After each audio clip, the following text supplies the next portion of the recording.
That jizz-soaked cracker you call a mattress, Casper, they get amazing reviews, and what's really beautiful about it is you don't have to go through the horror of going to a mattress monger and going through a mattress maze. They just send this beautiful box, you pop it open, and this sweet, soft glory pad mystically unfolds before you.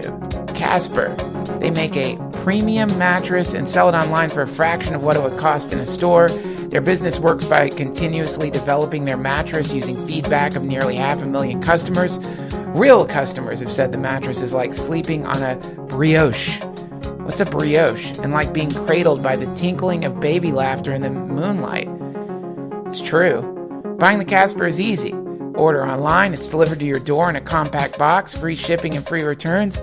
It's available in the US, Canada, and now the UK. Considering we spend 1/3 of our lives on a mattress, it's important to truly sleep on a mattress before committing. That's why Casper gives you 100 nights to try it out. So if you don't like it, you can send it back. I love my Casper. I sleep on it. I French kiss on it. Remember, go to casper.com/family hour, enter in offer code family hour, and you will get $50 towards a brand new mattress. Hey pals, we got a lot of great stuff cooking over at patreon.com/DTFH. If you don't want to listen to commercials, if you want to listen to long, strange rants, then that's where you should go. Check it out. Also, if you want to get early access to these episodes, then you can have that at Patreon, because as soon as I do an interview, most of the time, unless I have to go back and edit it because the person I was interviewing wanted stuff edited out, then I pop it up at Patreon right away. So it's a great way for you, number one, to become my master or my mistress. Become my patron. Support this podcast, and also a great way for you to get extra DTFH stuff. Go deeper. Head over to patreon.com/DTFH. We're at something like 560 subscribers right now. That's pretty amazing. Join us. Head over to patreon.com/DTFH. Also, much thanks to those of you who continue to go through our Amazon link. Jesus Christ, you guys are the best. There's an Amazon link located at duncantrussell.com. Fly through that thing and buy some plastic stuff. Listen, if you really want to just drop a bomb on your productivity, get a Nintendo Switch. Dear God, it's so beautiful. Breath of the Wild is so beautiful. Even if you don't play games, even if you think you've gotten past that in your life, I don't care who you are. Maybe you're some kind of super advanced yogic master who somehow has begun listening to my podcast in a cave in the Himalayas. Get a Twitch. You'll love it. Give that to yourself. In the midst of sending healing vibrational peace frequencies all around the planet and softening the fur of animals with your intense astral love, give yourself a few hours of diving into Breath of the Wild, because it is one of the most, I think it's the most beautiful game I've ever played outside of Fallout. It's incredible. Open world, a true open world game. And if you're going to get a Twitch, go through the Amazon link located at duncantrussell.com. Anything that you buy through that link, they give us a very small percentage of. And I don't expect you to go the extra mile, but if you got an ad blocker, turn it off and the link will populate if you haven't been able to find it. But you obviously aren't going to do that. But thanks for considering it, for contemplating it. We've got t-shirts, posters, stickers, and shirts located at the shop at duncantrussell.com. All right, there we go. That's it. Let's do this episode, friends. Today's guest is a super cool being who is one of the co-founders of an amazing organization called Psymposia. You can check them out by going to psymposia.com. I'm actually doing a really cool event with them coming up this Saturday. That is Saturday, October 7th. We're going to be talking about microdosing with an amazing panel of brilliant people who represent the entire continuum of opinion and understanding when it comes to microdosing. Now, without further ado, Unveil your third eye. Squeeze that pineal gland. Summon up the phoenix of love from the depths of your heart chakra and send it flying right into the metaphysical brain of today's sweet guest, Brian Normand.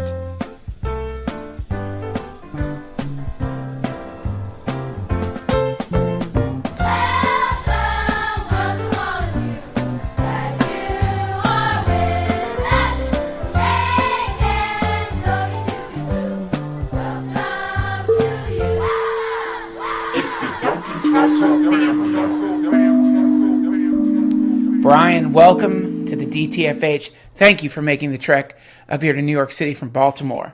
Yeah, man. Thanks for having me. Oh, wait, hold on. Yeah, man. Thanks for having me. So, I want to start this off for folks not familiar with Psymposia. Can you tell people what Psymposia is? That's a tough one. Yeah, we started 3.5 years ago. We started doing events. We were inviting researchers, scientists. At UMass Amherst, we did a conference, and since then we've really expanded into doing events. We've been doing events around the world. We have a magazine that we started. But the focus is psychedelics.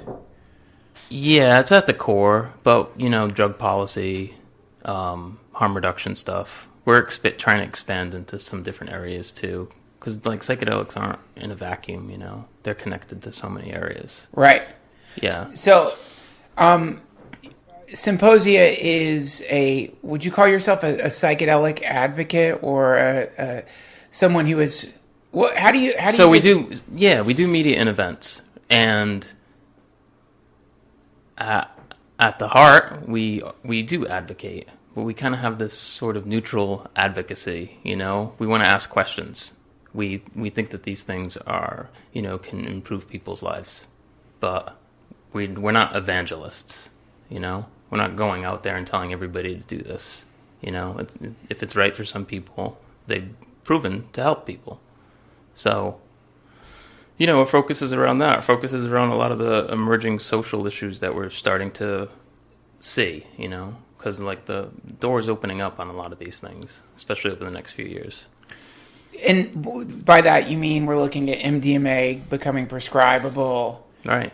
And all the research that people are currently doing on psychedelics is showing that these medicines, if that's what you want to call them, definitely seem to have some. They're calling it psilocybin too. Psilocybin too. All of them, pretty much all of them. Right. They're saying this is a revolution in psychiatry. Right. That's got to be super exciting for you because you guys have been at this for how long? You been at this? We're the babies here, 3.5 years that we've been doing it. Still, right? 3.5 years is a long time to be running an organization. I mean, that's a sure pretty interesting thing to decide to start doing. Yeah. That's pretty interesting to decide that you're going to start doing events that focus around drug policy, the prohibition on drugs. What made you decide to start doing that?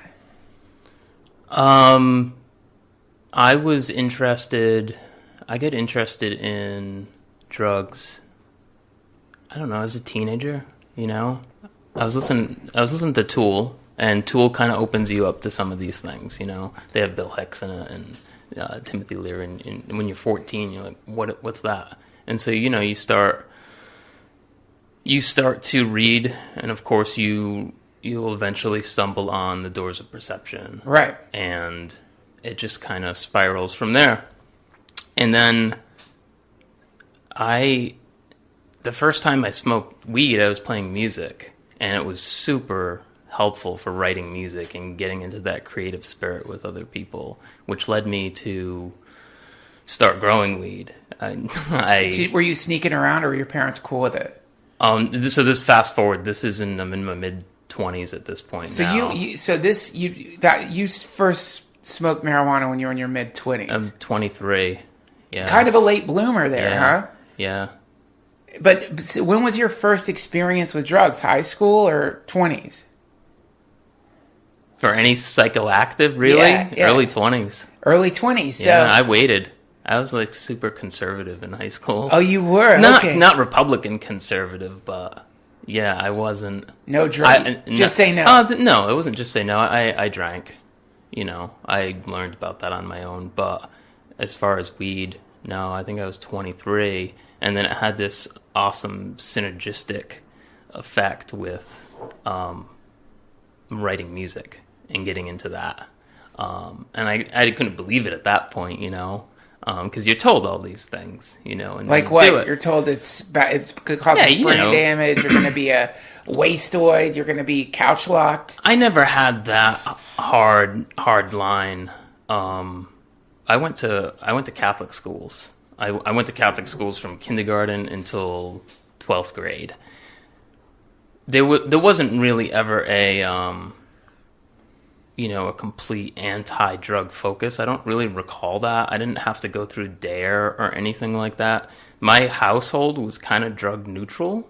It was just what you pick up kind of culturally, It wasn't nobody was really against it. It's just the shit you hear on the news. How old are you? 33. Okay, gotcha.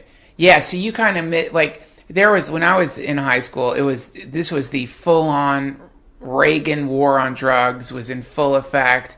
The Just Say No to Drugs commercials were on TV. People were fucking freaking out. This was the war on drugs, man. And it was considered to be the very worst thing that could happen to you. My mom would go through my shit fairly regularly, rifle through my drawers. It was, and I was having these incredible experiences on amazing LSD, just amazing. How old were you? Oh, probably 16 or 17. And so I was I somehow just got lucky enough to have access.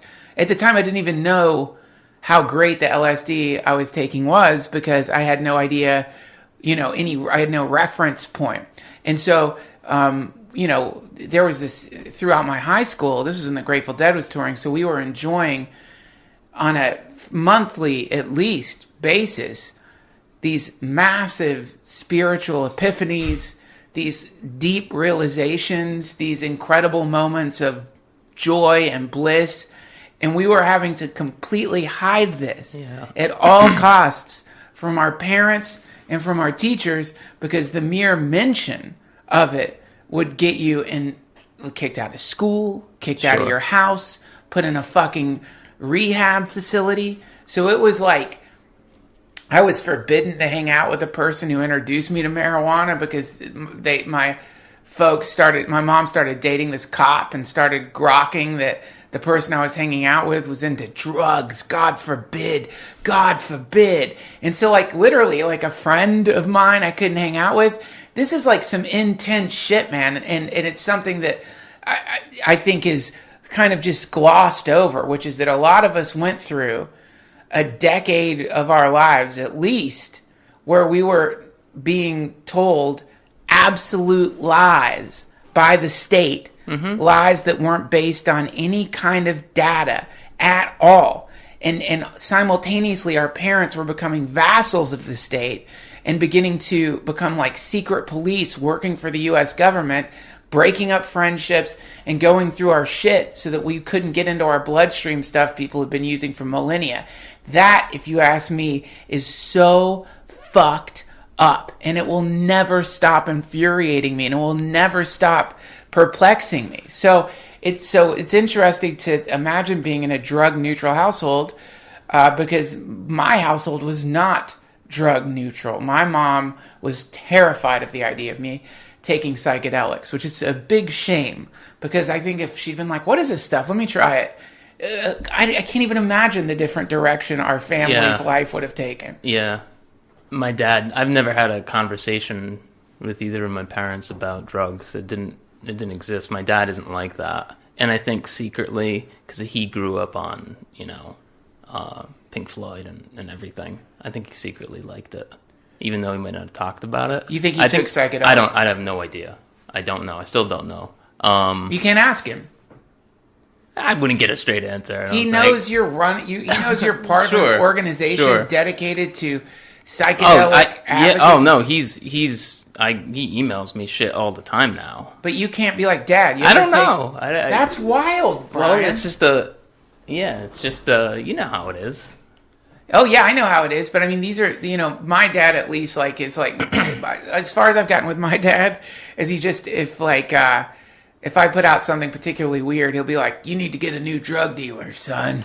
That's just, Sure. but when I'm not at that stage yet, I'll get there. But think about it's just like a popular word right now is normalization. People are using, they're like, normalization. Like, you get a crazy president, we normalize things that formerly were completely unacceptable. But I like to think, what have we normalized? And one of the things we've really normalized is the idea that, first of all, our parents, generations of Americans didn't have access to psychoactive compounds for a lot of different reasons. But if we start with the Nixon prohibition, the reason was because the state did not want them to have access to these compounds, and they didn't want them to have the kind of revelations that were happening through access to these compounds. So what we're looking at is gradients of conditioning. Our parents, deeply conditioned. Our parents, many of them were unaware. I mean, many our grandparents were alive when LSD was discovered, and so they didn't even have access, but maybe psilocybin, but this was something that people didn't even know. That wasn't known until the 50s. And that's right. You had to be deep in it to even have heard about magic mushrooms. But because that wasn't until like 38 or something. But if we fly our beautiful time machine back far enough into the past, suddenly we enter into an America where they're putting cocaine in Coca-Cola. Right. Suddenly we're in America where you can go and get laudanum from the pharmacist with no prescription and be slurping back fucking opium anytime you wanted to. So we have this America, the dream America that people reminisce about all the time. Early America, the beautiful early America, where the things that all the fucking right-wing racist sons of bitches fantasize about. America was high as a fucking kite, man. We had cannabis was legal. You could have access to so many substances. Yeah, I don't know how popular cannabis was back then. I think George Washington was puffing on it. I don't know. I just read a biography about him, and I don't know. I don't know about that one. I think that most people back then, I think when you make something prohibited, there's one of my philosophy professors used to talk about how there were some people, I don't know from what part of the Middle East, who came to the United States to like spend a semester studying overseas, and they couldn't deal with the fact that women were wearing skirts. They couldn't deal with the fact that they could see women's ankles or something. Like, seeing women's legs was driving them up the fucking wall because they weren't used to seeing that much skin on a woman, because women have to cover it up. So it like inflamed them. So simultaneously, if you prohibit a thing, suddenly it takes on this incredible glamour. Sure. Right? Yeah. So probably people were smoking weed and it wasn't like a thing. It was just like a type of plant you could smoke or eat. It was a medicine maybe. I don't really know historically what people's relationship with the substance is, but I'll tell you this, you're not going to get the whole picture because our fucking textbooks went through a period of becoming consumed with anti-psychoactive propaganda. It's not based on any firm evidence. So, this entire fucking, what is it that Terence McKenna calls it? The archaic revival? No, is that the word? I know. I think he calls it I'm going to fuck up the word. The pharmacological inquisition. Yeah, I think that's Jonathan Ott's. The pharmacratic inquisition. Yeah, is that it? That's it. That's what we are at the hopefully tail end of, but that's what we all just went through. That's what we all. I think that's a cycle that goes through human cultures continuously. I think it moves through. It moves. It's a historical thing that goes through cultures. I think. I don't know. People trying to maintain order, power trying to reinforce itself. Prohibition goes back in time in human population. It's not just the United States. When Columbus came here, they brought back tobacco to Europe, and I think there was initially this people killed over tobacco. There's the counterblast to tobacco or something issued by the king. Yeah. The king was telling people not to smoke cigarettes? Yeah, I think it's called the counterblast to tobacco. Counterblast? Yeah, Google it. Let's look that up. Yeah. I like the term counterblast. Let's see, counterblast tobacco. I think that's what it's called. Let's see here. A counterblast to tobacco. Oh my God. Who's the king? Okay, a counterblast, whatever. It's a treatise written by King James VI of Scotland in 1604 in which he expresses his distaste for tobacco, particularly tobacco smoking. As such, it is one of the earliest anti-tobacco publications. It is written in early modern English and refers to medical theories. In it, James blames Native Americans for bringing tobacco to Europe, complains about passive smoking, warns of dangers to the lungs, and decries tobacco's odor as hateful to the nose. James' dislike of tobacco led him to authorize Thomas Sackville, the first Earl of Dorset, to levy an excise tax and tariff of 6 shillings and 8 pence per pound. Wow, that's so fucking nuts, man. Oh, here, let's read a little quote from it. Have ye not reason then to be ashamed and to forbear this filthy novelty, so basely grounded, so foolishly received, and so grossly mistaken in the right use thereof, in your abuse thereof sinning against God, harming yourselves both in person and goods, and raking also thereby the marks and notes of vanity upon you, by the custom thereof making yourselves to be wondered at by all foreign civil nations and by all strangers that come among you to be scorned and condemned, a custom loathsome to the eye, hateful to the nose, harmful to the brain, dangerous to the lungs, and in the black stinking fume thereof nearest resembling the horrible Stygian smoke of the pit that is bottomless. He fucking hated smoking. Yeah. I don't blame him, man. That's actually an incredible. That's exactly how I feel when I'm around somebody who fucking smokes. He summed it up for you. Yeah, it's the smoke of hell. You're inhaling the fucking smoke of hell. You know, at least he was onto something, because he's right. Smoking fucks you up, and it stinks. But what we're experiencing now is a repression of what I consider to be one of the most vital aspects of a creative life, which is being able to experience the effects of psychedelics and from that to ascertain a different facet of the human identity that nobody knows. People are illiterate. It's a form of illiteracy. It is. It doesn't exist. There's no education about it whatsoever. There's none. You know, where do you learn about it? You learn about it from your friends.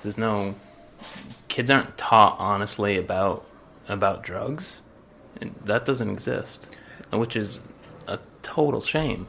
Because, we've limited access to psychoactive plants. No shit, we have a problem with mental health. You've eliminated that from the diet. It's gone. You don't have that. So, hopefully that reversal is going to address the importance of mental health. Because our system of medicine doesn't really address it. No. At all. No. And they pretend it doesn't exist. They exist at all. Yeah.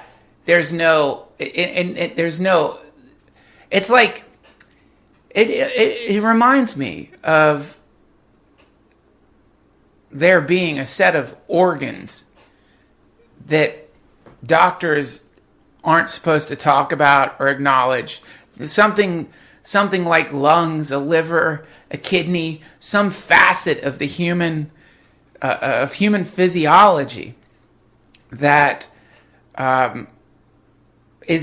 can get sick, and these are the aspects of what people call the unconscious or the subconscious or the hidden self. But these are vital components in a healthy life. So, shit, man, you end up with not experiencing psychedelics, not having ever inhaled dimethyltryptamine or taking a psychedelic, and you're going to think there's some things you're definitely going to think. One of them, let's just go through a list. What are some things people who haven't smoked DMT or taken what people call a therapeutic dose of some psychedelic, what are some things you're probably going to think about the universe?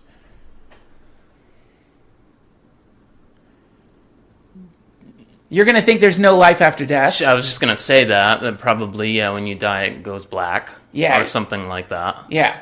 Yeah. You're going to think there's no... you probably have that pretty fundamental definition of death. Yeah. I think. Yeah. Which is going to affect everything. Oh, yeah. Which affects... It's like kind of the base. Yeah. It's like the framework of psyche there. Of what you think, Yeah. It's going to influence everything right there, I think. Everything. Keep you in that state of fear. Not to say if you've taken a psychedelic, you don't still have that fear of unknown. I think that's normal.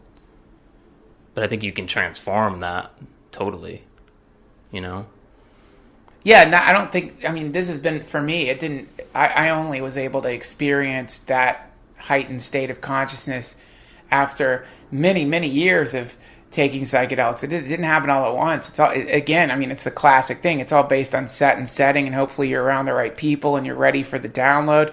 Because otherwise, it also depends on the substance, but there is when it's, to me, there's like a few things that are really funny about and brilliant about the what people who are studying psychedelics as a medicine have decided to do the studies on. One of them is the effects that psilocybin has on people with a terminal prognosis, and the fact that it seems to help them overcome their fear of death. And so, this is the thing, interestingly enough, you can read about and kind of just casually overlook the implications of what that means. You just think, oh, I guess it just must smooth, there must be like a muscle spasm in their brain that it must smooth out. When the implication to me is that, oh yeah, the reason it helps you overcome your fear of death is because when taken therapeutically in the right circumstances, you die. And when you die, you see what's on the other side. And when you see what's on the other side, you realize, oh my fucking God, I have been completely brainwashed by having a lack of access to information about the true geography of the universe that I'm living in. And that is a cure-all. I mean, it's got to be the same experience when you take somebody from a totalitarian fascist regime and bring them over into America. It's got to be the same thing of what the fuck? Yeah, or bringing someone from a few hundred years ago now. That shock. Yeah, absolutely. And that feeling that this is just a kind of a phase. Yeah. This is like a chapter. Yeah. And everything. A chapter or a laboratory or a... or a condensation of matter for a little bit here. Yeah. Whatever that is. A Well, I think it's a... one thing that comes to mind is people who haven't had a therapeutic psychedelic experience purposelessness.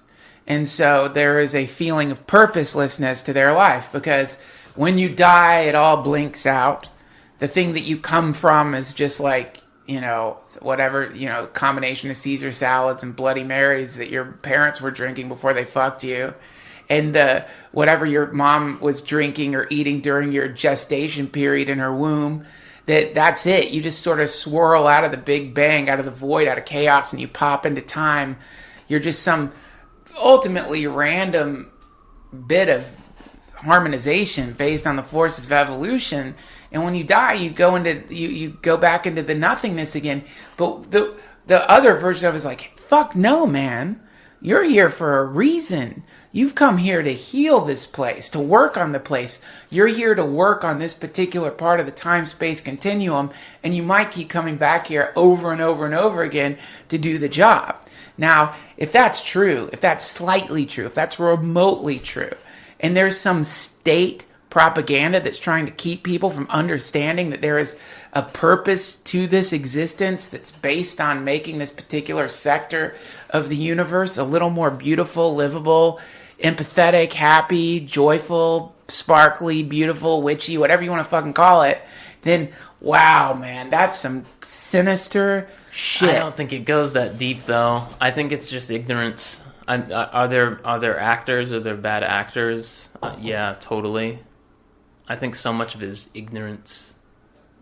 Really, you know?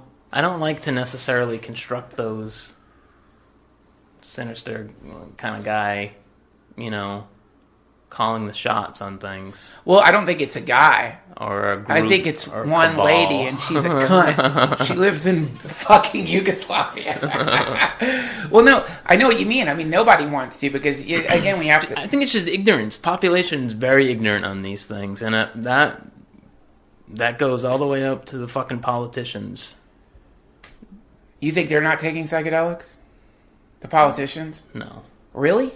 Do you think they are? Yeah, I think there's a lot of things we like to think our politicians don't understand. One of the things that we like to... Maybe a couple. We like to think our politicians don't understand the internet. That's one thing people like. Oh, the bumbling old senators, they have no idea what's going on with the internet. They don't know how to use technology. They're all 80 years old. Oh, yeah, that's one. And I think that this is all part of the strategy, which is like, yeah, you definitely want to imagine that the United States government... The gestalt of the United States government is composed of 80-year-old bumbling senators and Congress people who have no idea about technology or about the internet. They're just sort of flying blind, crazy internet stuff. Who the fuck knows? I don't think that's the case. I think we're talking about the largest military budget on the planet that spawns much of the technology, or has spawned the technology we get to enjoy today. Sure. So to imagine that this cabal that is comprised of some old people, but some not so old people, and also some people that we don't even know they fucking are, isn't aware of the internet, or isn't aware of the power that the internet holds over controlling the paradigm. No, I think that certainly serves the power structure's goals for the thing it's trying to govern, to not understand how absolutely acutely aware it is of one of the dominating forces in the place that it's governing. You know, I think they do know, man, and not to get conspiratorial or anything like that, but I would say that another aspect, another thing that you would want to control, if you can control the thought patterns of the people that you were governing, or the ideas that they were having, is you certainly want them to think this is an accident it's just an accident, man. We just sort of accidentally happened to outlaw the thing that makes you aware of your true identity. I mean, we didn't mean to, man. It was just like, we don't know. We don't know anything about this substance that we studied during MK Ultra. We know nothing about the substance that the CIA purchased en masse from Sandoz Laboratories and secretly gave to people and documented experiments throughout the 60s. This stuff, we don't know anything about it. That's when we were studying it, we were just like, what's this funny juice? We don't know what it is. Come on, man. I hear you, but I mean, politicians can't get away with shit if people are more informed, though. They can't, you know? Really? I don't think so. How is that? Really? Look at what's happening right now. You look like an asshole if you're a politician now who's against medical marijuana. For the most part, look at the states that it's. Look at the states Jeff Sessions. That's the people. No one's controlling Jeff Sessions. Jeff Sessions is tooting around about how fucking marijuana makes you a bad person, and he's still in office. It's an act of Congress to change it. Yeah, and the people need to be more informed about things and pressure politicians. Politicians are going to kind of go in what direction I think that the people are. Wow, that's so optimistic. I don't see that as optimistic. I don't think politicians can get away with shit if the people won't. People need to demand these things. This is the difference between you and me. You think we're in a representative democracy. I think we're in a corporatocracy. I think a politician like Hillary puts her finger up to the wind, and she's going to go in any direction. And that's why when you look at her past, she's on Monday she's for this, on Tuesday she's for this. She's just going with the flow, and I think most of them are like that. Or a lot of them are. No, I think this is a great disagreement Yeah. because I want to talk about it. So, this is my understanding of the way it works, which is that the decisions that are being made in the United States government are not based on some kind of studying what the majority wants, but the decisions that are being made by people who've been given lots of money by lobbyists who represent different corporations. And this is we know this. There's no question about it. Hillary Clinton, fucking Obama Obama's like on tour giving paid speeches. Hillary Clinton giving paid speeches to bankers. This is Jeff Sessions is paid off by the tobacco companies. This is all documented. We all know that so basically what we did is we're in agreement. Okay, we're in agreement. So these people are being bribed by massive corporations with the intent of manipulating their legislative decisions. This is not a representative democracy if that's happening. If these people are actually bending to the will of the lobbyists instead of the will of the people, which is definitely happening, then it doesn't matter. It's not sticking your finger in the wind. I think it goes both ways, though. I think our different perspectives here, this is the middle ground somewhere. Let's find it. Let's find the middle ground, because this is the... I would like to find the middle ground, and I would love to imagine that the people who are currently... I guess you could say, let's find the middle ground. The middle ground is healthcare. As desperately as the Republicans have been attempting to get rid of Obamacare, they have not been able to do it. They've wanted to, and most of them outside of three have been attempting to get rid of Obamacare, which according to various studies leaves countless people uninsured, sure to die. And so, yeah, I guess you could say in that case, the massive outrage by the people was enough to apparently influence three Republicans out of I don't know how many are voting. Three. One of them who's got a brain tumor, one of them who's not long for the world. And the other two, people with a lot of character. So in that case, yeah, I guess there is an example of the people in some way or another overcoming the lobbyists or the wealthy want. But in general, I think we're looking at a situation where the people are not being represented. And also our means of representing the people are pretty fucking archaic. I agree with that, yeah. Yeah. So, not only are we not being represented, but the way that, we have so many advanced systems for our voices to be heard, and no one's even utilizing those. And maybe the reason we're not utilizing those is because these motherfuckers don't really give a shit what we think. They don't care. By the way, this is a new thing. Look at the fucking Industrial Revolution. Nobody gives a shit about the people. This whole idea that these politicians they really care. Oh, they really care about us secretly. They're just kind of accidentally, constantly fucking up. They care about their job and being reelected. Yeah, there's a big difference. I think they care about that. Yeah, there's a big difference between caring about your job and caring about the people. I agree. Because then if you just care about your job, then you just lie your ass off to the people in the election cycle and you get reelected because people just want to believe the shit you're saying, even though we've been shown again and again this isn't how it works. I mean, look, man, this is a scary thing for people to realize. And the reason it's scary is because it requires action. And nobody wants to act. Everyone's like, my God, that we just paid, how many billions did we just pay for the military? Was it 60 billion? Let's look it up. I think they just passed the 700 billion. 700 billion. Yeah. So, okay, we just are paying $700 billion for our military. Mm-hmm. Think about that. Meanwhile, fucking Puerto Rico, we're not doing shit over there, man. That's what it costs to keep this whole status quo going. Keep this monetary system going. Keep the military of Europe. That's what we're doing. It's a post-World War II world. Yeah. We fill that vacuum. We're going to be there for a little bit. That's all.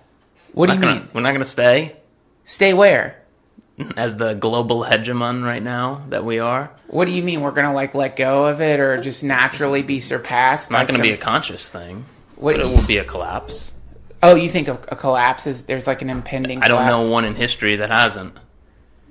What do you think it's going to look like? They're going to try to grab it. Who's going to grab it? People who have the most to lose. Yeah. Who? I don't know. The fucking Kabul, motherfucker. See, now you're getting conspiratorial. Who's grabbing it? Who's at the reins? They're doing it right now. This whole fucking administration's doing it. And that's what kind of, to me, shows that no one's in control. Because I don't think anyone, if you were in control and you let this happen, I don't think you get too much control. Let what happen? This horseshit that's going on right now. Which horseshit? This whole administration. And this is like this whole fucked up period right now that we're starting to acclimate ourselves to, I think. And it's becoming a little normal that this guy's in office. And that's dangerous to me. Yeah, that's super dangerous of thinking that where we are right now is normal in any way. It is not normal. Yeah, but it's kind of exciting, I guess, right? Sure, it's interesting. You can look at it that way. Because it's like that. The idea is it's sort of wherever there's, I think to quote Trump, he did say something along the lines of like, when there's like economic collapse, that's when he makes the most money. Sure. And so if like the government is wobbly right now, or if there's like obvious, like if it's at this point it's obvious, like if our system is set up in a way that fucking dude has clambered into power and is like saying like literally the most ridiculous shit that really like if you heard any of your friends say it, you might not hang out with them anymore. Like things like I think the connections that his neurons and you think he's crazy? I don't think he knows what's going on. I don't think he has any grounding. I think there's just a fucked up like mess in his brain. Puerto Rico, just big water, surrounded by big water, ocean water. I think it's just this complete he's crazy fucking mess. Robert Anton Wilson called him crazy in an interview. He said Trump's crazy back, and that was probably 20 years ago, 15 years ago. Yeah, what does his nervous system look like? Well, he's a disaster. So, but then here we are. Trauma, mess. So we've got a malfunctioning meat computer that's made its way into the fucking presidency. Right. And we can't stop it. And so but I think that is a beautiful thing, because what it does is it indicates to everybody outside of the whatever his like constituency is that we have to redo the system. The system's broken. It's a 200 and some year old system that we were based on when we were this agricultural country that existed from the coast to like Ohio. It's the operating instructions are not appropriate. It needs an upgrade. The whole thing needs an upgrade. The operating system. 2 senators from each state. What do you mean? How can Wyoming have the same and Montana have the same say as New York? Right. What? It doesn't even make sense. Yeah. The system is a mess. Yeah. And then we have this. I understand the upholding the Constitution and all that, but we've turned it into this fundamentalist Bible thing that we have to operate in the 21st century like we're in the 18th century here. It doesn't. The world changes. Things have changed. Well, yet we're still going by this old system. Yeah, and not only that, but what is it? The presidency is seeming to be like kind of too dangerous to even have. Have a president? Why does this guy have this ability to just control? And hey, and this is the unpopular shit that, guys like Dan Carlin have been plugging away at, and Scahill have been plugging away at all throughout the Obama administration, that this fucker is getting too much power still. It's accumulating it. And he's your guy now, and you trust him, and so now you've let him accumulate that. But when it's not your guy, just remember that he's going to use everything that was accumulated and do the reverse. What do you think there should be instead of a president? I like don't a know. I've been trying to council? think about it. Yeah. Like a Supreme Court or something? Like a Why is there one American who's like, there's 300 and some million. Why is there one American, Dude, one that's such human an excellent that just, thing. I've never that just sits there and just fucking plays this stupid ass role. It's a stupid character. Yeah. It's like, and Trump is just, it's being exposed now because, you know, he just acts like this asshole. And it's just it's exposed. I don't, who cares about this role? But yet it does carry weight that he can just sign something. He's a fucking president, man. He's a president. It doesn't, I mean, he's the president of the greatest country on earth. This is why I think he is the ultimate president that we've ever had, because what he has done for us is not enact some great new social system that embraces service and empathy and figures out ways to get people the resources that they need. But what he's done is just what you're saying. He's exposed an antiquated, archaic, fucked up system. And also, as he continues to rampage through the presidency, knocking shit over, terrifying us, freaking us out, flying the plane in fucking insane ways, then it moves us one step closer to rethinking the way we're running shit here. And that's pretty exciting to me. I think some people will have that conversation, but I think people ultimately want to go back to it. Just want to go back to normalcy. Right. Whenever Cory Booker gets in, or Gillibrand, or who else is running now? Who else is gonna run? I don't know. Harris out of California. Those are the three that are positioning themselves right now To run for president? Yeah, and I think that people will just accept that normalcy again once it's. We should analyze the thing. If we had AI up and running right now, just say, you need to upgrade. Just upgrade this. Well, because this doesn't work. This is going to collapse. Here's a projection of the future. It's just going to collapse. It's going to collapse. It can't keep up. Well, this is, I think, something that's maybe one of the real weird things about being a human is that people just want things to be normal. I was talking to my friend. I was at a party once talking to my friend, and he's like, why do people want to, people are voting for Jill Stein. Why do people want to vote for Jill Stein? Why do people want to vote for Bernie Sanders? Shit's running okay. Let's just keep it running the way it's running, and everything's going to be fine because shit's kind of okay right now. Now, my friend, of course, is experiencing the benefits of being a white dude, right? Right. And it's easy for us. The fruits of the empire. Yeah. This is one of the things. And I'm not bashing white dudes, but definitely I think one of the cool things, because I resisted it in the beginning. But one of the cool things about the talk about what do they call it? Privilege. One of the cool things about the talking about this is that in the beginning when I was hearing it, I'm like, that's a bunch of fucking bullshit.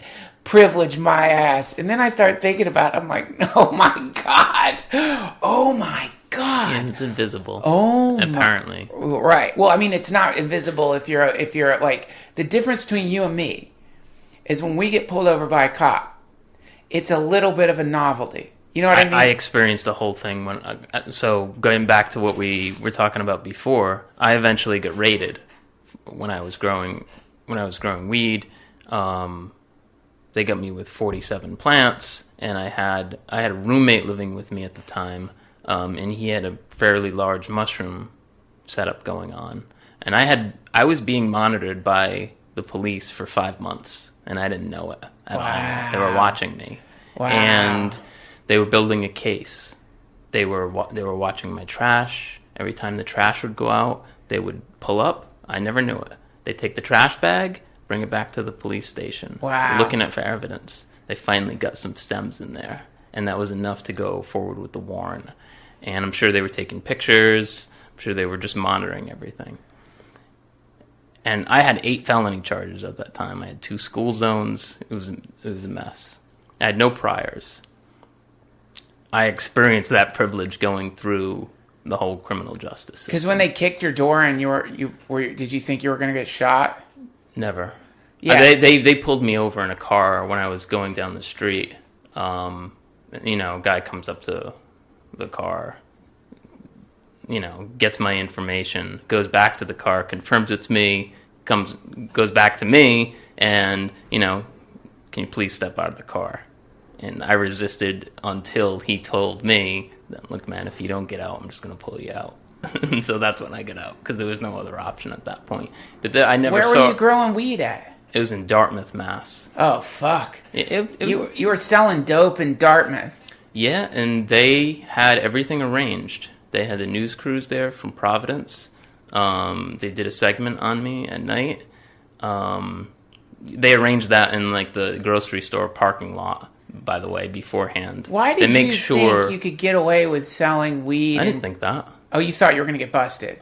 No, I lived with the risk. I lived with that. I knew that was a possibility. How many plants did you have? I had 47 at the time.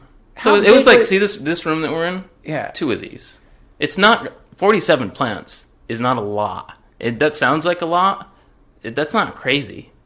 You sound like somebody who's going to get busted for weed. I don't think that's crazy. It's only 47 plants, man. We'll be fine. I'll tell you what I think. It's just 47 plants. You know what the bullshit? Could go wrong? The bullshit is that all these states right now that have some sort of legalization where you can have 6. Well, congratulations. Yeah, you can have 6. That's not cool to me. That's not cool. You mean you should be allowed to have more? You should be able to have. Yeah, absolutely. Yeah, I agree. Talk about privilege in the weed industry. You got to have a ton of money to even play the game. Right. So we've suddenly changed the word legalization. I can't, if I'm in Massachusetts, it's my understanding, I moved right after they legalized there, but it's my understanding now, I cannot sell it if I grow it. I have to give it. That's sweet. That's nice that the state is enforcing the sharing economy. Yeah. That's nice. It's awesome. Weird. It's like but you can't sell it. It's great. It's illegal. Well, it's illegal to what? Keep people from selling it? It's illegal if I grow in Massachusetts and I can legally have between 6 and 12 plants on me. If I'm growing for you or whatever, and you come over, I can't legally sell it to you. That's illegal. Listen, so the word legalization has come to mean this new thing now. Yeah. And that we've become pacified. And to me, is it a step in the right direction? Yes. Am I going to be pragmatic about the whole thing? Yes. It moves slowly forward, but I'm still going to call out bullshit on that. That's not right. That's just not right. I would, even in Massachusetts where it's legal now, I would still be a felon. Are you allowed to vote anymore? Yeah, so what happened is that I got popped. I got all those charges on me. That dragged on for 15 months.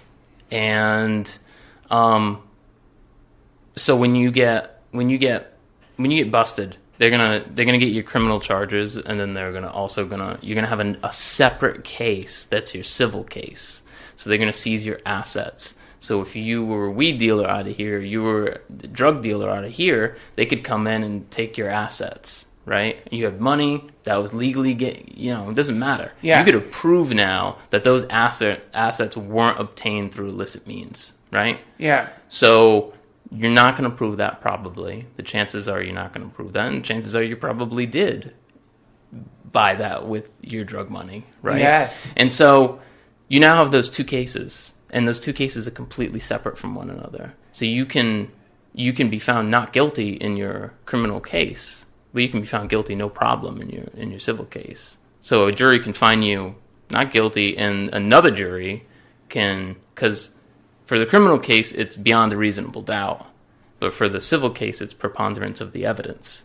And so if they think you did, 51%, whatever, if most of them think that you did, you did. And so they seized all of my assets. They found a key for the bank, and so they actually raided the bank too and took everything out of the bank. How much money were you making off of this? You could pull in 25,000-30,000 each grow or so. How many grows per year? I did 3. So $90,000 a year you were making. Yeah. Off of that. Sure, and you're investing quite a bit of money. It's a business. You can just talk about it now. It's okay for you to. Oh, yeah, this is all over. How are I'm on the information side of it now. How are you selling it? Friends. So you're just selling it to your friends? Yeah, good friends. And like selling in mass to your friends who are then selling. No, I mean, we're not talking about giant amounts here. You know, you might sell it for £1 or something like that. A couple. How much are you selling a pound for? I don't. At the time, I don't know what stuff goes for anymore. I have no idea what the whole thing is like now. At the time, probably between 35 and 4, I'd say it went for. 35 what? 3,500 and 4,000 for a pound. Yeah, I think that's what it went You're for. You're moving at the pounds. Time. It really depends. You're just a farmer, man. You're just a farmer growing tomatoes. Right. It's no more than that. Right. It's fun. It's great. You dive deep into the universe when you're doing it. It's a really wonderful... Oh, how do you mean you dive into the universe? You have your magical garden. You have your magical garden with all your, your lights. You're in like Eden when you're in there. You're smoking a little bit. You got music on. And you're observing plant growth. You're observing change. And to me, that's the beautiful part about plants, is they teach you about time and change, because you have to pay attention to every little plant. When you watch a plant grow, it's wonderful, because you get to see it over time, and then so you start seeing your plants change their form and start producing new things, and you've been putting a lot of love and care and energy and attention to growing these things in the perfect environment, and so it completes this whole cycle of like the intention of you wanting to do it, and then growing it, and then you sharing it or selling it, and then consuming it, and then you start the cycle again. You're tuned into the universe. You're very tuned in at that point, especially when when it's cold out and it's snowing out, and then you go in your secret place, and you have your little paradise room that's 80 degrees. It smells beautiful. Was it literally secret? Did you have it? Yeah. Yeah, I had a fake music studio that I built, and you'd go into the room just like in here, right? And you'd push on the sound foam on a door, and a trap door would open up, and It was a secret room behind that. You had a Batman, Bat cave, filled with weed. Yeah. Wow, that is so cool. It was awesome. It was a great time, and I did nothing about it at one step of the way was fucking unethical. Nothing that I ever did was ever unethical. And what would be an example of like? I did nothing wrong. What was wrong was the law. Oh right, yeah. What was wrong was the law. That's what was unethical. Right. And you sent that to me, Martin Luther King's quote on that. It's your obligation. You might be able to say more on that, but an unjust law, it's your duty to break it. Yeah. And so anyways, getting back to the privilege thing. So now I have these two cases, and you motion for the judge to push your civil case to the end of your criminal case. So you don't, in your desire to defend yourself from your criminal case, you don't want to you don't want to complicate things. I'll just simplify that. They push your civil case to the end. So 15 months goes by, and we end the discovery phase, and then we move in. There was a lot of delays because there was bullshit going on in Massachusetts at the Jamaica Plain drug lab, totally corrupt drug lab that they had. They had corrupt chemists there. This was in 2012. They found out one of their chemists who was working there. She was not weighing any samples, because if you get popped with something, they're going to send it to a certain lab. Right? And then the chemist who was there, it's supposed to be weighing it, supposed to be testing it. She was corrupt, and she wasn't doing that stuff. So as a result, Massachusetts let something like 200 some people out of prison who had her as the lab technician.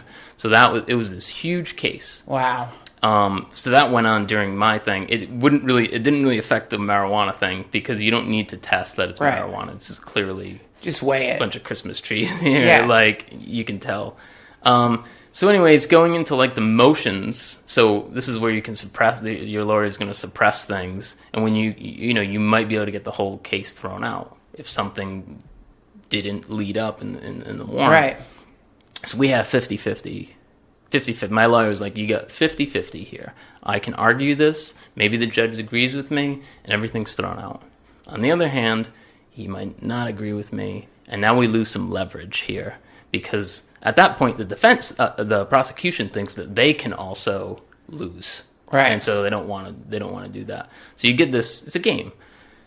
So we made a deal. We'll give you the money. We'll drop the civil case, and you drop the criminal case, and it went down like that within a couple minutes. What do you mean we'll drop the civil case? I said that I wasn't gonna pursue the money. I wasn't gonna defend myself in it. Oh, you're like, I'll give you my money. It was a legal bribe.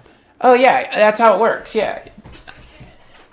I had 8 felony charges, though. Sure, you paid them off. I think that's where privilege comes in. If I was a black guy, I would have not been given that deal. Oh, really? I don't think so at all. If you were a black guy? Well, and there's so many circumstances that went into it. I come from a family that has money.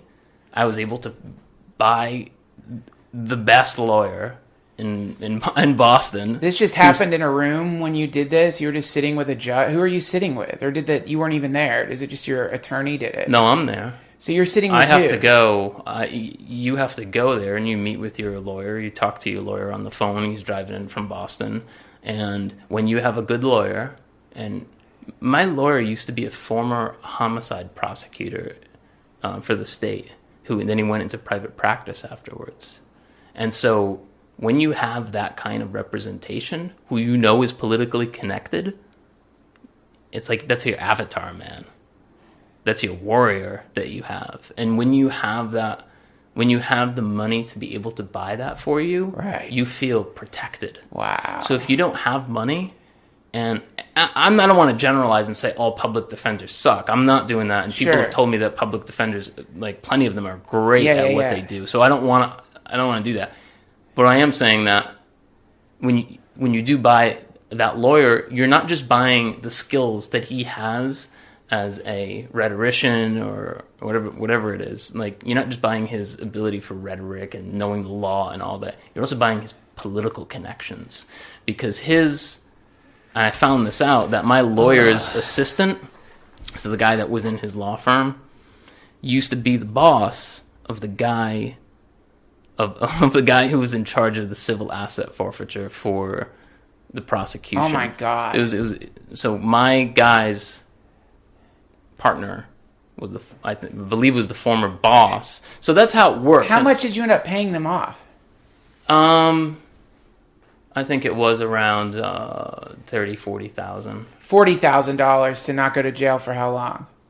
A minimum of 5 years. So it was a minimum because that was I had 2 school zones, which were 2.5 years. Wait, where does that? So when you give the state $40,000 because you were growing bad plants, where does that money go to? So the way that it went down for me was we're sitting we're sitting out in the hall, and my lawyer. So instead of going in and arguing what was on this paper, we just make them a deal right there, and we say we'll drop the civil case. And then my lawyer explained to me it's going to be split 50-50. The DA is going to get 50%, and the police department is going to get 50%. So the prosecutor, I had heard him talking to the lawyer, he comes up and he says, "Okay, sounds good. I'm just going to call my supervisor, make sure he okays it. I'm going to call the chief or whoever's at the police station, make sure they're down with it." And there's a couple minutes later, we're down. It's all good. And less than an hour later, we're in the court. The prosecutor is now defending me.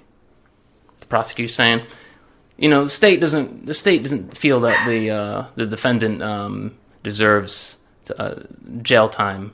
He's made some good decisions. He's decided to go back to school. He's come from a good family.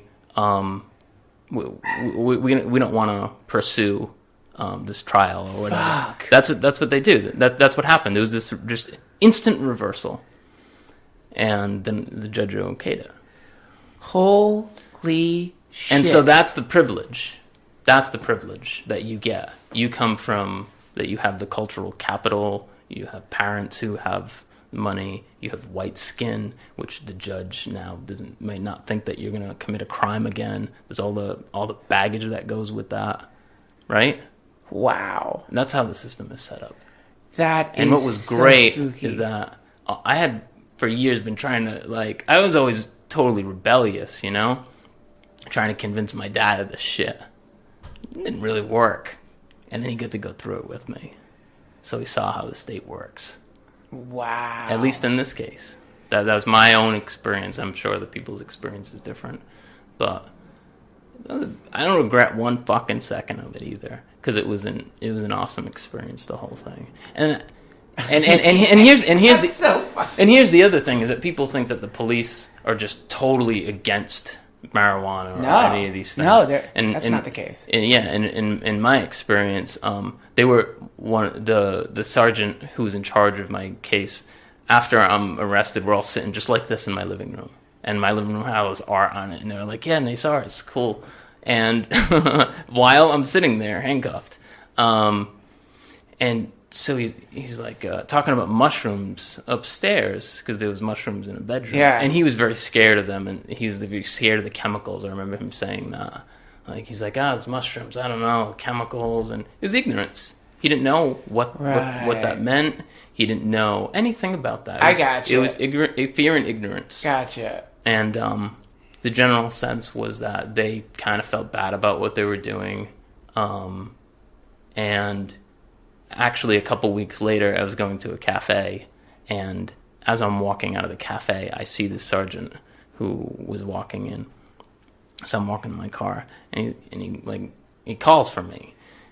I go up to him, and so we're talking, and I'm kind of nervous at this point, sure, because the case was ongoing, yeah. So I didn't want to say anything. But he said something to the effect of, like, "Hey man, how you doing? Like, is everything going well with you?" He's like, I just want to say that your grow is, like, really nice. It's one of the best ones that I've seen. He's like, you remind me of this dude who we busted, who was trafficking weed from Jamaica down at because I live near the ocean. Yeah. And so they got a guy. He's like, you remind me of him. And he's like, I have your phone. I have your iPhone. It's at the office. We were gonna use it for evidence. We decided not to. If you want to come pick it up, come pick it up. And he's like, man, you're gonna be good. He's like, we can't look the other way when it got this big. It comes across our desk. We can't just look the other way. Right. You're not the type of guy that we're going after. We're going after the guys in the next city over who are, like, selling a lot of pills to young kids. You'd be good though. Whoa. And then I call my lawyer, and my lawyer, he's like, don't talk to him, man. He's like, if you don't need the phone, don't talk to him. So I didn't. The case ended. I call him back. I'm not letting this dude keep my phone. I call him back. So we arranged for me to go in. And we're sitting in a room talking about the war on drugs. He gives me my phone back. And yeah, it's just like he believed in it. He believed in what he was doing. It seemed like he was conflicted. I think a lot of them are conflicted. I like what you're saying, man. It's good. You're calming me down. Because the idea is like... My ex at the time was like, fuck the police, no, fuck I got all you, this. man. And I was like... I got you. It's like... Because the premise is... Like, what you're saying is this. And I think this is why we need folks like you and things like Symposia. Because what you're saying is, look, the problem isn't some evil fucking Illuminati thing out there. The problem is there's police officers who think that there's some kind of weird chemicals in mushrooms. That's the problem. People just aren't informed, and we got to get the data to them so that they can be informed, and so that police officers know if they're enforcing certain laws, that are putting people behind bars for things that are ultimately harmless. And the police officers themselves, maybe they're going to try to change things. That's cool, man. I like that. I think that's because the truth of the matter is, what the fuck is some weird shrill asshole with a beard yapping about, nah, man, they don't want us to go to that room because if we do, we'll know it. That doesn't do anything. The idea is let's get the data to people in a responsible, conservative way that isn't so fucking shrill, and then maybe we can change things. Also, man, I've talked to a few different police officers, and many of them enjoy marijuana. You know, they like marijuana. And they understand the problem, and they're like, you know, they're all in their own way sort of wrestling with it. And I think that that's happening because people are in a smart way getting the information out there that, look, man, marijuana is not the problem. Mushrooms aren't the problem. Psilocybin isn't the problem. LSD isn't the problem. The problem is fucking these opiates that are getting fish hooks in people's brains the pharmaceutical companies are putting out. These are real problems. I think it's all deeper than that. Yeah? I think it's all deeper than that. Yeah? How so? Society, meaninglessness in life. Like, you know. Oh, you're saying like the reason people are slurping these things back. It's deeper than all that. Well, this is where I'm going to get shrill again, man. This is exactly what we were talking about before, which is like, yeah, I agree. I think the problem is that a tourniquet has been wrapped around the metaphysical jugular vein of an entire society of people. And people aren't getting the blood flow that they need, and so they feel exactly the way you feel when you're not getting blood flow. Numb, confused, dizzy, and empty. You just feel fucked up, and that's because you don't know. We're the head of a snake protruding into time that doesn't understand there's a whole snake body that emerges from the transcendent, and this is what produces the feelings of hopelessness and what makes people want to snort fucking rails of Oxycontin or however you take this stuff. I took it once a long time ago. Time release Oxycontin. It was the worst night of my fucking life. I was puking on the dot every hour whenever the shit was being released. Rotten stuff. But yeah, man, I think it is deeper. I agree with you. And the reason I think we disagree on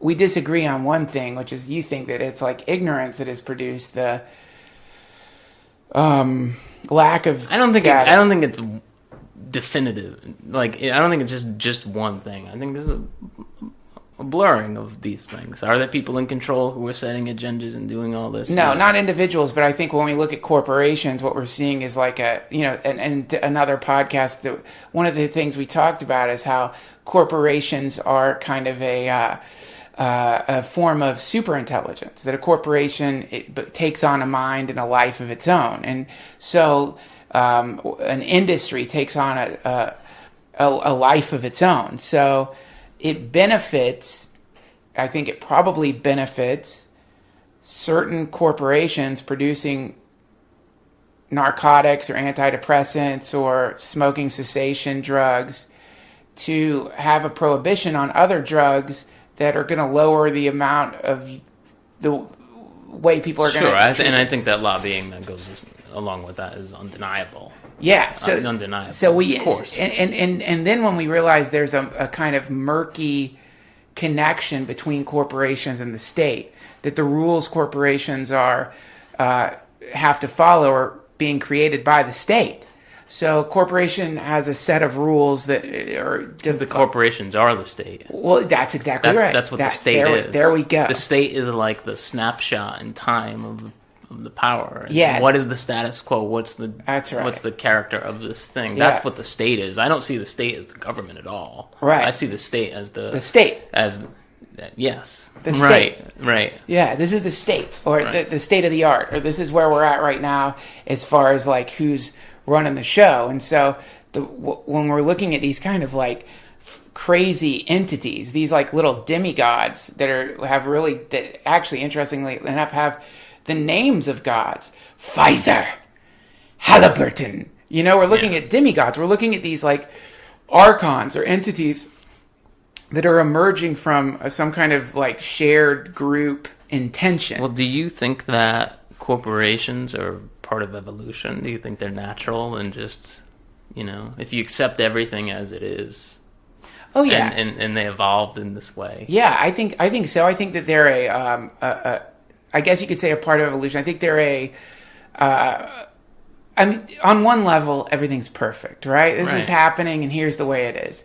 And in that way, it's beautiful and perfect. But, if we live in that way, Ram Dass talks about this. If I'm playing a game of Monopoly with you, and we both play the game of Monopoly like everything's perfect, this is perfect, man. We're just having fun, rolling dice and moving things. It's no fucking fun. Right. So on another level, well, maybe a couple of levels down, no, I think what corporations are perfect in their malevolence. Not all corporations are malevolent, but I'm saying the ones that are like making addictive poisons that people are taking and lobbying to make sure that they get more of these poisons to people. I think that like it's the worst form of malevolence because it's like they want it to seem accidental. Like, whoops, we just happen to accidentally be putting this stuff out in the world that's killing shit tons of people. So, but to answer your question, I think that corporations are a sort of are to tribal society what the black mass is to Catholicism. It's a example of a group of people working together to produce some end result, except the reasons the people are working together are the disjointed thing. Everyone's got. Yeah, I see kind of corporations how you're seeing it now is just this like kind of like cancerous thing that started out probably creative or trying to solve some problem, and singing in the fields, and then it was just taken over by people forgot the initial thing. Groups of tribes gathered together. Imagine tribes, groups of people who love each other. Just imagine being with a group of people that you really fucking love outside, like growing. You're in your wizard garden, except it's outside, and you're with a group of people that you love around the beautiful, beautiful cannabis plants blowing in the wind, and they're dancing for you, and you're harvesting them, and you're singing together. You're singing songs to the plants, and when you don't feel like working out there, you're sitting down and taking naps and having beers and just getting being, back. you mean? What? You're just being with a group of people, and it's beautiful, and you're singing songs to God, and the songs are floating up into the sky, and you're together as this group. So that is what I think could be and maybe was. And I think corporations represent that same idea, groups of people working together, except the way they're working together is we're going to drug test you once a month. You're going to get here at 8 o'clock. You're going to leave. You're going to clock in. You're going to clock out. We're going to have you fill out a myriad of fucking forms every few weeks. We're going to give you a paycheck where a certain percentage is being taken by the state. If you feel like you're being harassed, you should talk to human resources. And suddenly we deal with this completely bureaucratic, insane, awful corruption of what could be. And the idea was corrupted. Yeah, the idea has been and forgotten and corrupted. Exactly. Yeah. So now people, when you even mention work to some people, they fucking cringe. In the same way, if you mention sex to someone who's been sexually assaulted, because our idea of work has been corrupted into this imposition and exploitation, a kind of horrific thing. A prison. A wage slave. When work used to be one of the most beautiful games you could play with a group of people that you loved, you would work, and work was organic. It was a breathing. Look at lions. Look at wolves. Look at any natural pack, at the way they live, and there's something about it, even in its brutality, that is hedonistic and beautiful, and is incredible and sweet. It's beautiful. Lions aren't fucking clocking in. Lions aren't. There's no lion that's like, hey man, are you investing in your 401k to make sure that you have enough meat later on down the line when you get too slow to run? No, that's not how it works. So we're looking at a kind of mutation that serves the group interest in a certain way, but it certainly doesn't serve the interests of the soul, and it creates a kind of malnourishment of a sort of spiritual famine, which we've been in for a long, long time. And this is why I think that we need psychedelics in the bloodstream of as many people as we can get them into in a responsible way. Because the more that you begin to go down that path, the more you begin to understand that there are alternate ways that we could be running this thing here, that we don't have to be fixated on one specific thing just because it happened before. Money. Yeah. Money. Yeah, and if it's going to be money, we don't have to demonize money. Maybe there's ways that we can, I know people like the Bronner's people, they put salary caps on themselves. Mm-hmm. There's ways that you can do capitalism that doesn't have to be it doesn't have to demonize capitalism, or there's ways to do this. As long as the pursuit isn't about money. The pursuit can't be about money. Yeah, I agree. When man. That's what the pursuit is, yeah. Then stop what you're doing. You're doing the wrong thing. Yeah, wow. Yeah. It can't be about money. Money's essential, necessary, but it can't be at the top. Oh, it's depressing. The moment it's one of the most depressing things that can happen to you when you realize you're doing something just because you want to make some green. Right. And that's why I like what Bronner's is doing with the Public Benefit Corporation. Money isn't the most important thing. It's a means. Which it certainly isn't. I mean, this isn't even like an evil... Who are you fooling when you do that anyways? Like, when it's just about money? Nobody. You're fooling yourself. You're not even fooling yourself. I think you are. You lose like I'm just doing this for money. That's the problem, I think. I think that's one of the big problems. Everybody's just doing what they're doing for fucking money. That's miserable. Hold on, let's take a pause. I have to pee. Can you imagine if you had to pay your heart to beat? Like if your heart was beating, or if you had to pay your mother to be kind to you, like it's like in society right now, the family unit is like considered to be like the most sacred thing. I mean, we protect our families. It's all about our families. Most commercials are about your fucking family. When you're buying the car, you're buying it for your family. Everything you do is about your fucking family, right? And what are families? Families are not about money. Families are ultimate socialization. Nobody's charging their kids for food. Your kids aren't. You're not like, hey, bud, you're not leaving fucking bills on the table after you serve your family a meal. Like the whole family unit is based on absolute pure communism. Generally, it's like real communism. Like people are like, communism doesn't work, and that's probably true. At least what we've seen in the past, because fucking...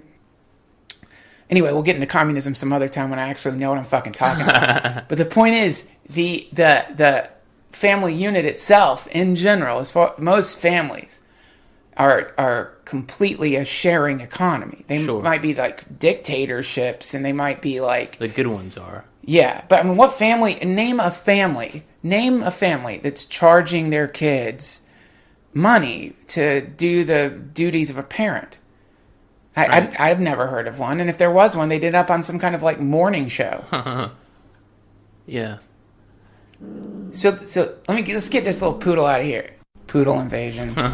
It sounds like a good sci-fi book though, by Philip K. Dick, about the commodification of heartbeats and family love, or nature. Like we start having to pay trees. Yeah. If we start having to pay food to grow, if we start having to pay crops to grow, or we had to start like, actually like bribing the wind, this is the, we're talking about like the realization that when you have as your focus something that is ultimately one of the most unappealing things ever.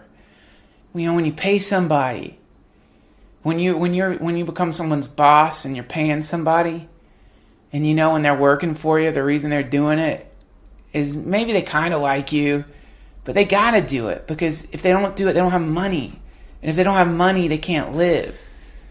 I've been doing this for kind of a while now, and especially when I was growing, and I haven't had that job for a while, like going into work.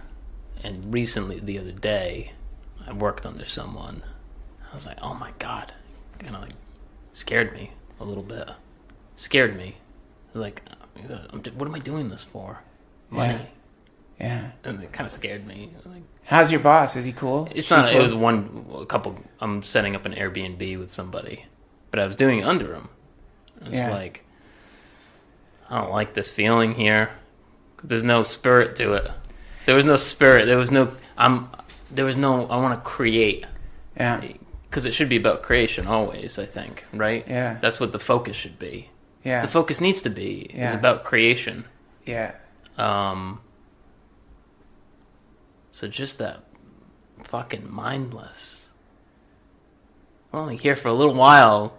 You can't spend it. I understand if you have family and you're doing it for them, that's the noble path to me as well. My parent busted their ass. I look back at it, everything they did was for their kids. Yes. Everything. Yes.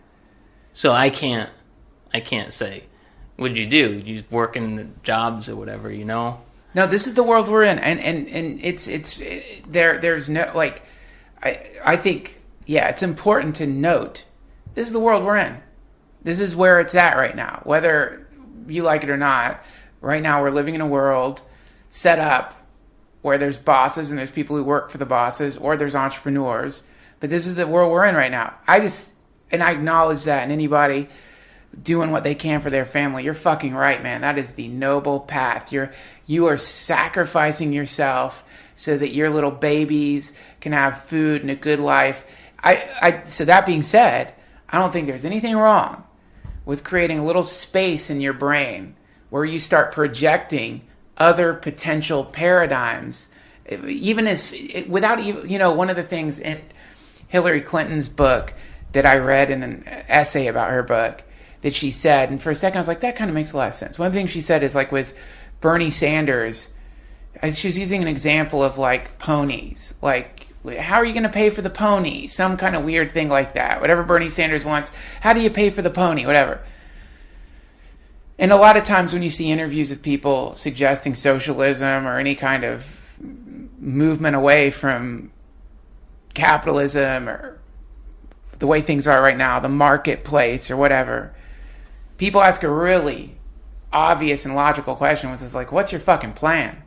How are you going to pay for this little commune of people singing to the goddamn sky in your pot farm? What's your plan there? How are you going to defend the pot farm from people who don't want to sing to the fucking sky? What's your plan there? So, damn good questions, and it makes a lot of sense. But just for fun, take Tucker Carlson out of your brain for a second and allow yourself to just imagine the space minus the way you pay for it. That's the first step. Just imagine the space. Imagine a fantasy world, fantasy land, where small groups of people who really love each other assemble together to make really cool shit for the universe with the intention of inspiring awe in people, novelty, making people go, whoa, that's amazing. Just think about that. Forget how you would do it, why you would do it. And then now we have created a temporary, imaginary cabal. Only this is a cabal that is a group of people who are non-anonymously gathered together once a month, once a week, every few months to make super cool shit that they're going to give away to the world for fun, to inspire awe. Wow. Dude, that's exciting, man. That's exciting. If little collectives like that started popping up, not like we all live in the same place, not like we live in a fucking house and we all got to go fuck Jehovah or whatever the cult leader's name is.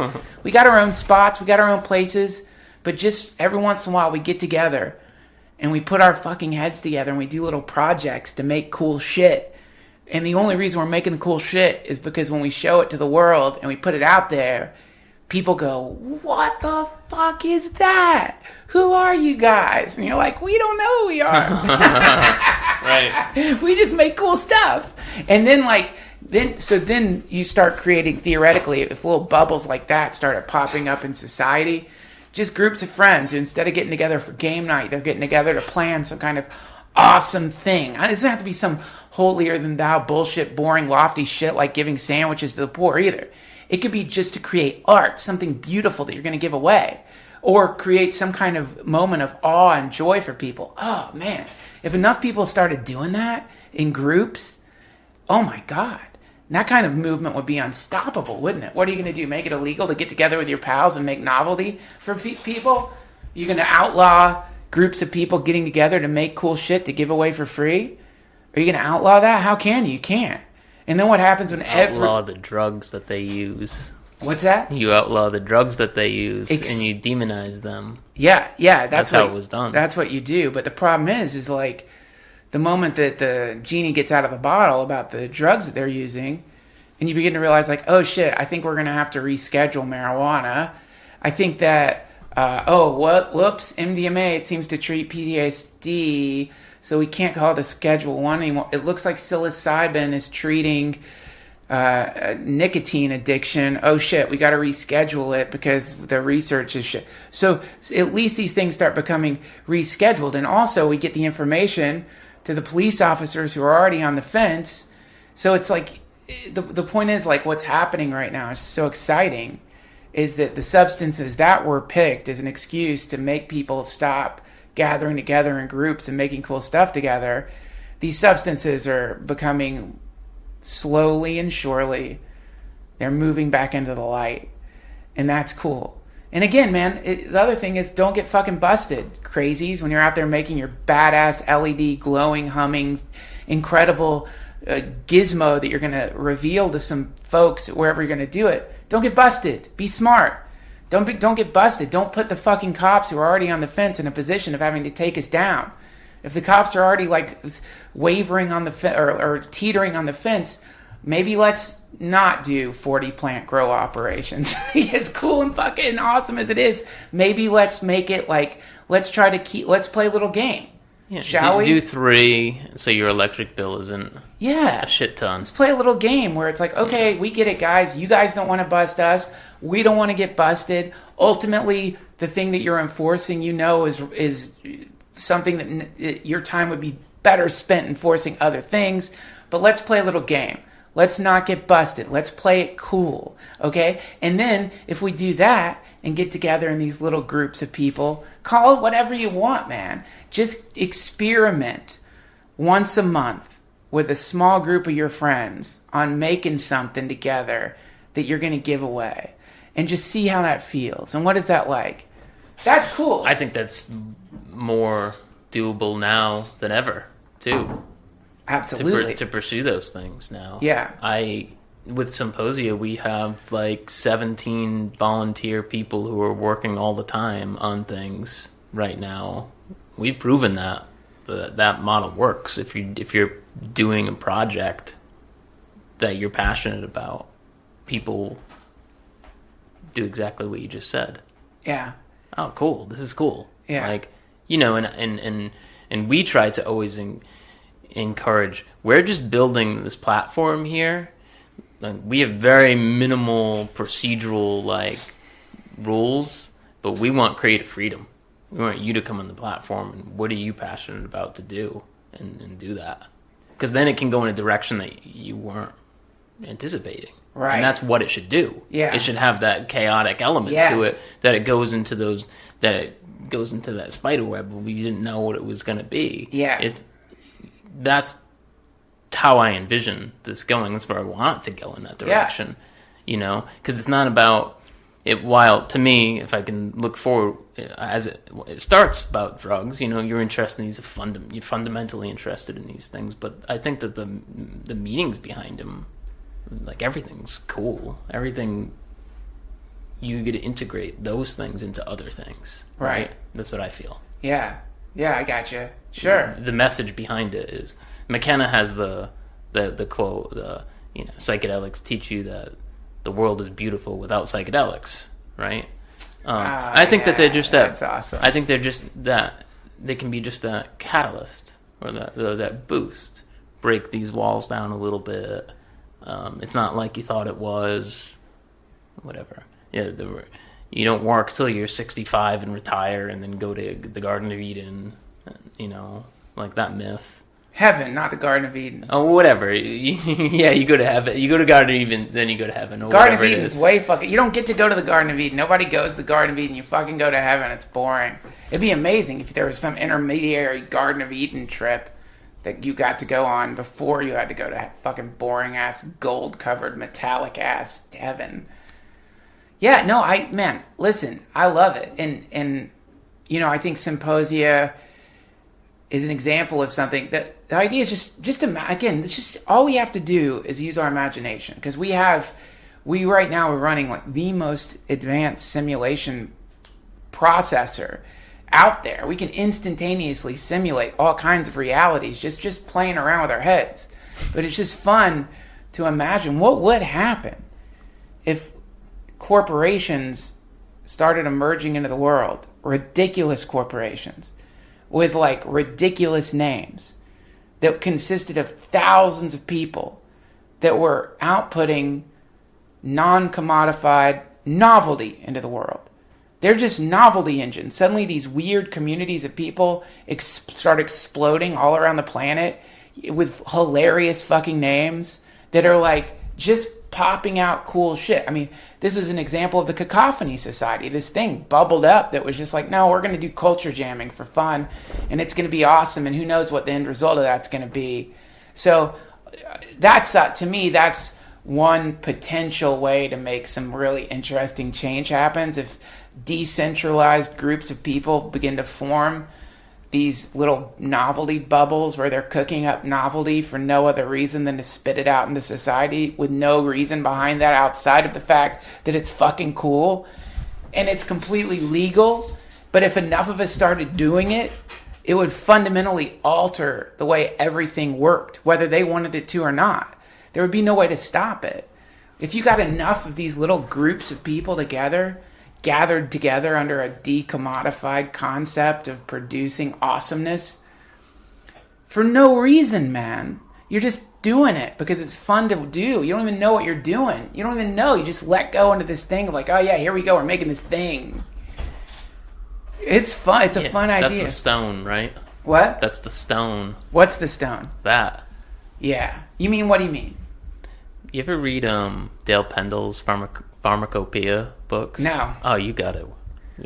They're great. And the first one has like the ground state calibration. Before you're going to experiment, you need to calibrate. And you need to calibrate and get your ground state. But he talks about the work and the stone. What is the philosopher's stone? So right. The stone isn't something that and he says this, the stone isn't just something you find lying on the ground. It's something you create. Oh, cool. I love it. And that's what you're talking about. That's the great work. Yeah, the great work. Decentralized bubbles of novelty producing anti-corporate corporations that are blasting out beauty and light and hilarity and comedy, absurdism, even darkness. And that's the trend. The decentralized everything is the trend right now, right? Yeah. That's the direction that we're going until that it's decentralized to the point that the revolutionaries are going to be the centralizers again, right? Well, I mean, I think if we're thinking of like these little soap bubbles of communities that are coming together, it's going to be real hard to control them. It's not. I don't see even how you would do it. Like, you can, if you get enough of these. That's the main thing, which is why you keep the numbers low.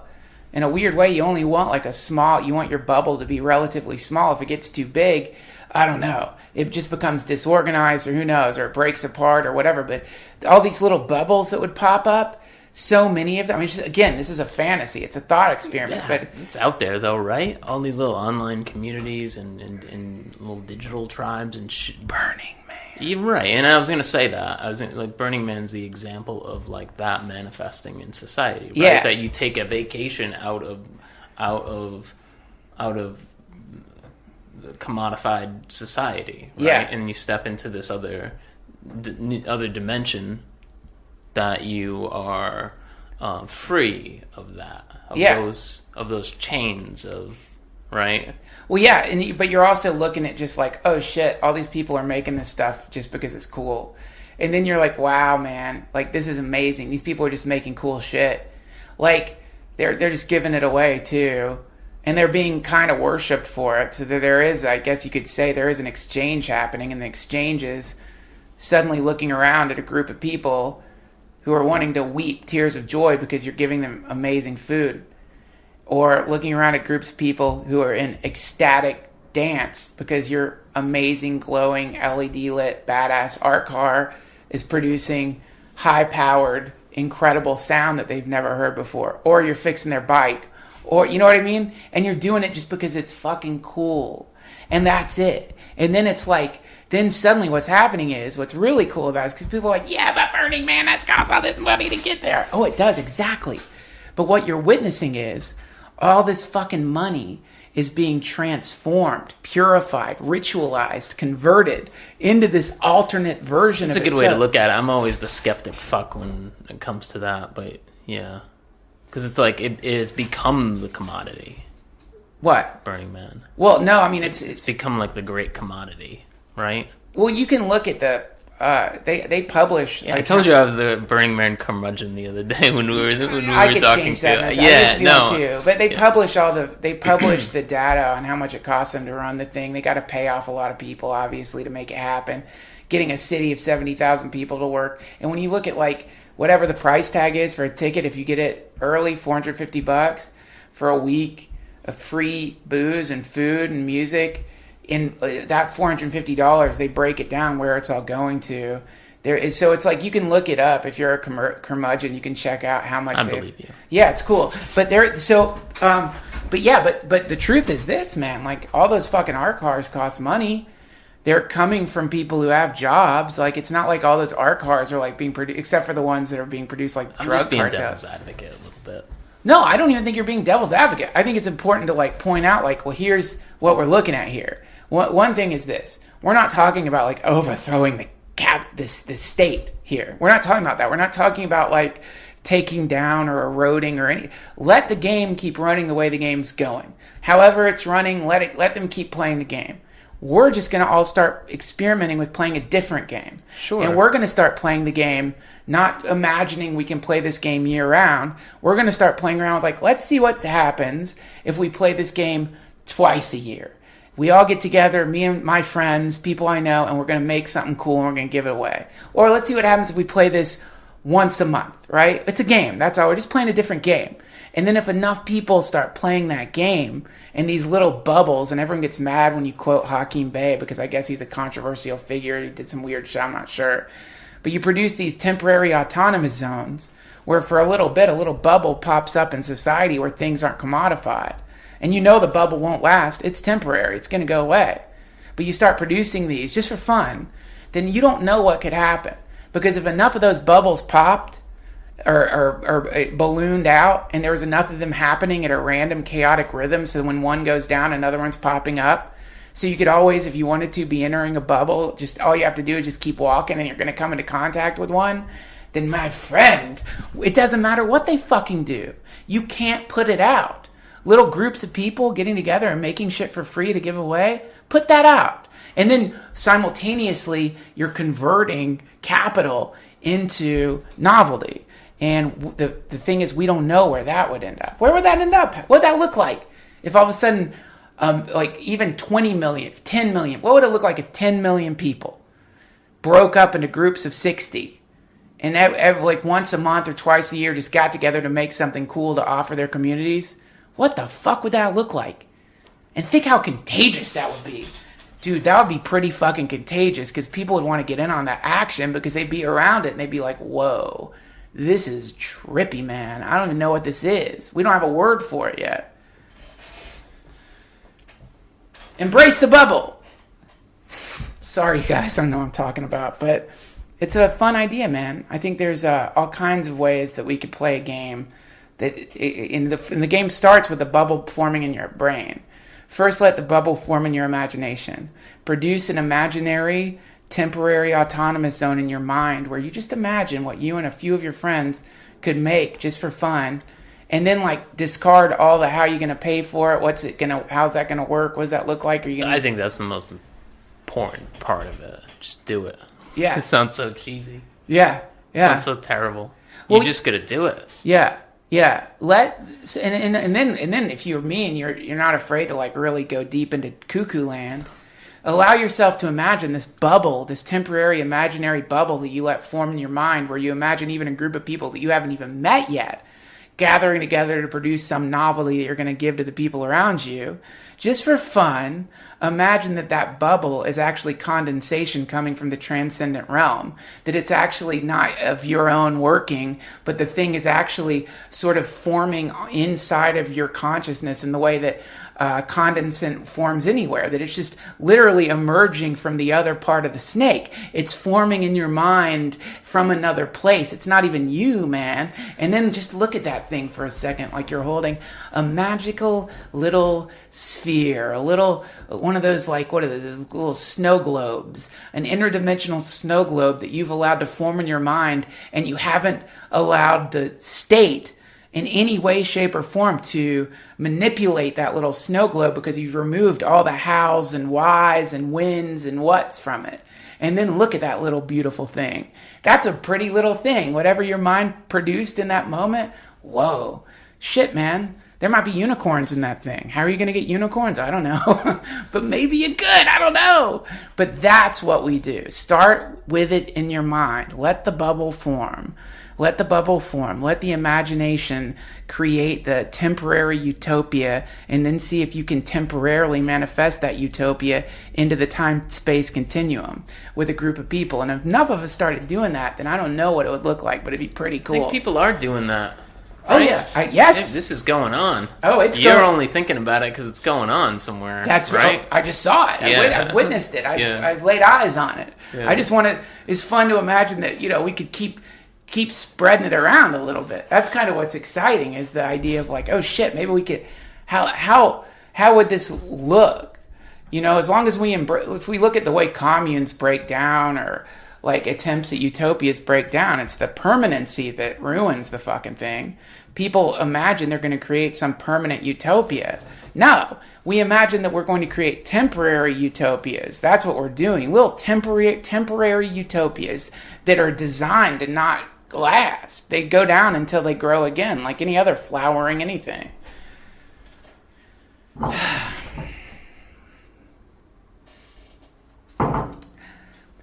Brian Norman, thank you for creating a space for me to rant. Anytime. And thank you for sharing with me that beautiful story, and for putting yourself on the line in the way that you did, and for not coming out of it jaded or cynical, but actually saying you enjoyed going through the process of arrest and litigation. You're a very special person, man. Thanks for having me. And people can find you this Saturday. Yeah, Saturday the 7th. Saturday the 7th, we're going to be talking about microdosing. Tell us the details of this event. You're hosting it. What? I've changed my mind. You should host it. Yeah, it's going to be fun. It's at, you can go to symphosia.com for that. Tickets are on there. We've sold a lot of tickets so far. It's in Bushwick. It's going to be you hosting, Hamilton Morris, Catherine McLean, Sophia Korb, and Paul Austin, and conversation circle surrounded by the crowd. It's going to go in whatever direction it goes in. It's on microdosing, which has been this huge thing, and it's happened fast. Yeah. And so there's just different perspectives on it. Yeah. There's each side and in between, and there's a lot of highly political. Yeah. And it's cool. It's gonna be cool. It's a cool group of people that you've assembled, and it's gonna be a fun night. I think it's a really balanced panel. Yeah, absolutely. Yeah, it's great. It's gonna be wonderful. I don't know if we'll come to any kind of conclusion, but it's gonna be interesting to see all the different angles on something that I've always thought of as a kind of part of everyday life, but Sure. Which is actually controversial. And I didn't even realize some of the controversy attached to it until we talked.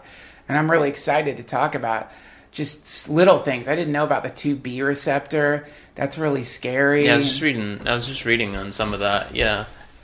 I don't think anybody knows. Hey, it's going to be great to get it out there, man. And it's all about asking questions and just kind of being informed of wonderful that's panel. an option. This is a concern. Yeah. Yeah, and I'm excited to hear everyone's thoughts on it. It's going to be a fun night. I'll see you guys there. Great night. It's this upcoming Saturday. That is September 7th. 7th. It's after day one of Horizon's Perspectives on Psychedelics in New York, in Manhattan. So, I'll see you guys there. Thank you, Brian. You're welcome. It was a really scintillating conversation. Thank you. That was Brian Normand, everybody. Make sure you go to symposia.com, or even better, if you're in New York this Saturday, which is the 7th, why not come to an amazing event on microdosing? Links will be at duncantrussell.com. Much thanks to Casper for sponsoring this episode. You can go to casper.com/family hour, enter an offer code family hour to get $50 towards a brand new mattress. And thanks for listening, you guys. I will see you next week, potentially with a conversation with Alex and Allison Gray. I'm heading up there to Cosm to have a little chat with them. One of my favorite things to do on planet Earth. Until then, Hare Krishna.